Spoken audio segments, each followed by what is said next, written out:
Oke, selamat malam, teman-teman.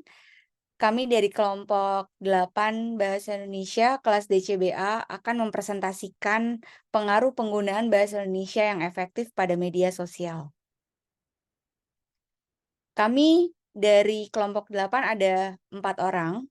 Saya sendiri Nurindra Paramita, ada Kak Ezra Neviana Simanulang, Kak Fadila Amira Siregar, dan Kak Rey Gunawan Hidayatullah.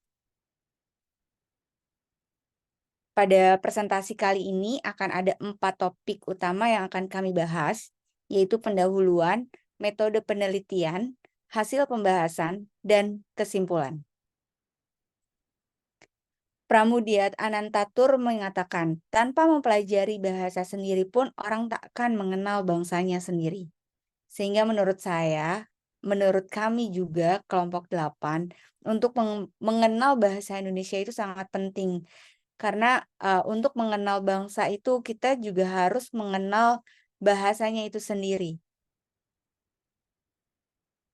Oke, kami lanjutkan ke bagian abstrak di mana, kami mengangkat topik, penggunaan bahasa yang efektif pada media sosial ini karena kami menilai dengan perkembangan zaman, saat ini yang di mana digital semakin maju, zaman semakin berkembang, penggunaan bahasa Indonesia makin dihadapi dengan tantangan dalam, komunikasi tersebut.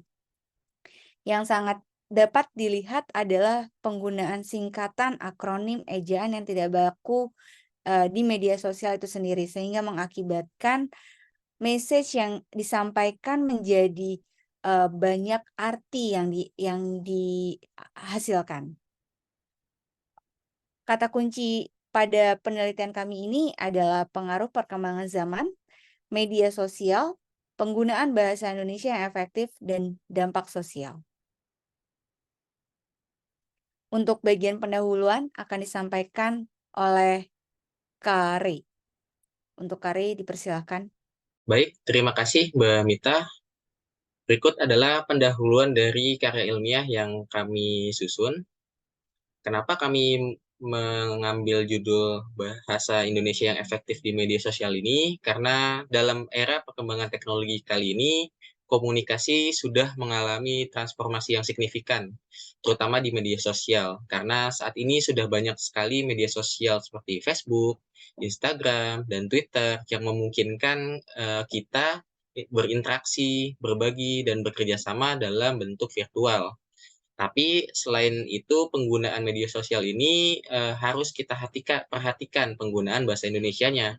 Apakah bahasa Indonesia yang kita gunakan itu efektif, agar, kita memastikan komunikasi yang kita sampaikan itu baik dan mudah dimengerti.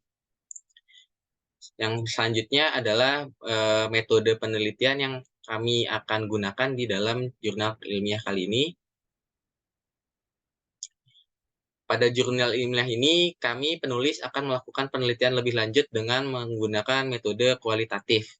Penelitian akan dilakukan dengan mengumpulkan data-data dari media sosial di Indonesia yang populer seperti Instagram, Facebook, dan TikTok. Selanjutnya, kami penulis akan membandingkan data-data tersebut dengan referensi dari jurnal ilmiah untuk memperkuat analisa dari data yang telah terkumpul. Dengan metode pendekatan kualitatif dan analisis ini diharapkan kita dapat memberikan wawasan yang berharga tentang peran bahasa Indonesia dan pengaruhnya terhadap budaya serta perilaku online di Indonesia. Untuk selanjutnya, hasil dan pembahasan akan dijelaskan oleh rekan saya, Mbak Ezra. Mbak Ezra, dipersilahkan.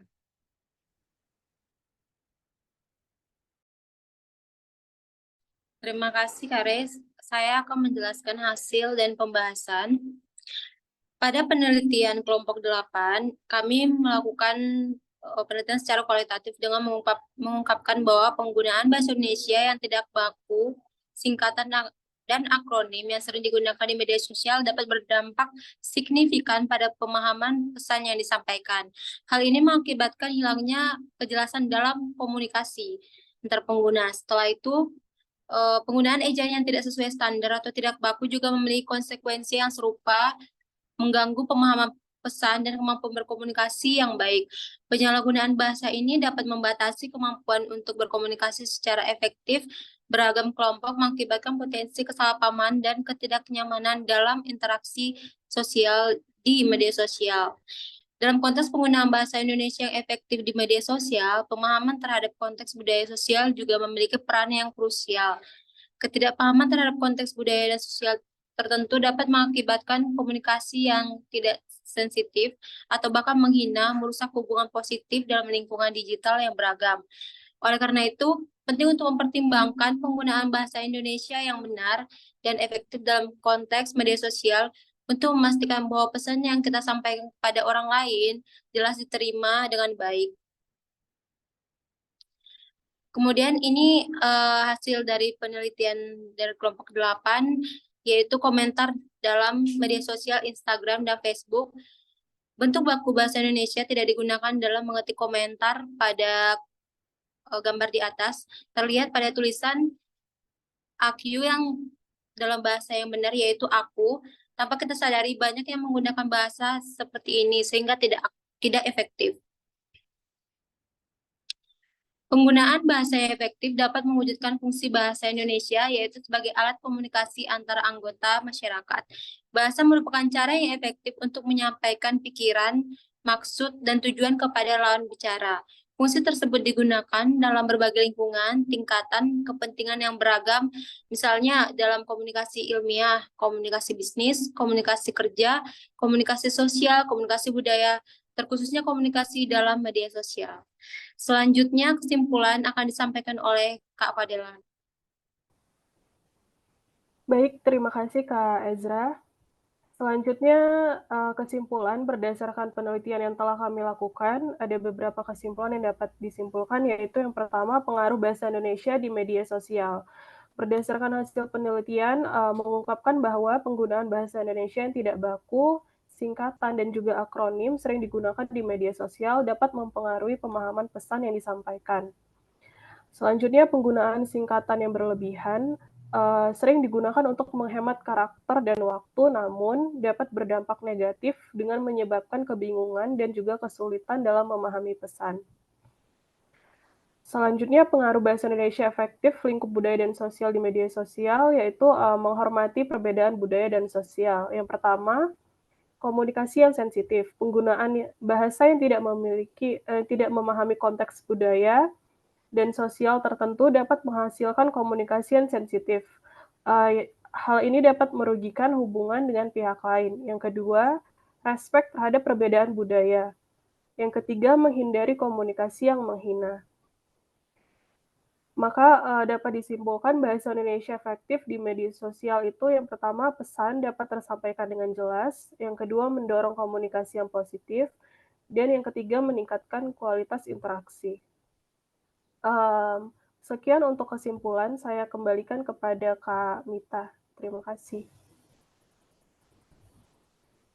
Oke, sekian penjelasan presentasi yang dapat kami sampaikan dari tim 8 terkait dengan penggunaan bahasa Indonesia yang efektif di media sosial. Terima kasih semuanya. Terima kasih.